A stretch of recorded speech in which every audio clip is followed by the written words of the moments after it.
According to the report that we have received, the damage sustained to the island is quite large too. We will need to ascertain that when the DDA team goes there this afternoon. We have the district officer from Taveuni that is here with us. He's working on his detailed damage assessment team. We expect to send 6 teams this afternoon across to Taveuni to go and do a detailed analysis of the damage caused by cyclone.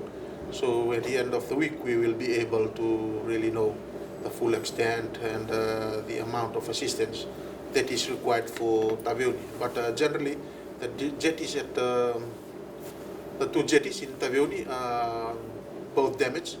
The one in Lobonibonu and Selia inaccessible too. I mean, it's unsafe to be used in the next few days or even a few weeks if we don't do anything about it.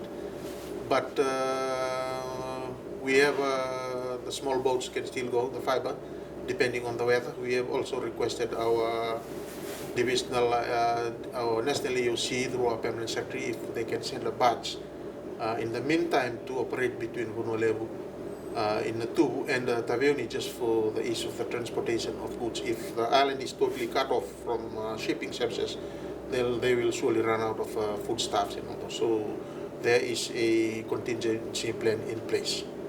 Taveuni South is cut out from, there's a portion of the road or the bridge somewhere down Taveuni South is cut off from Taveuni, the main center. Right now they're cutting water to Taveuni South, Vuna areas through fiber.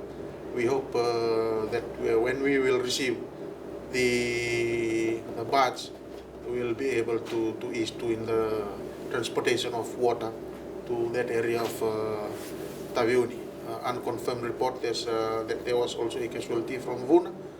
We still have to ascertain that from our divisional medical officer here in Lamas.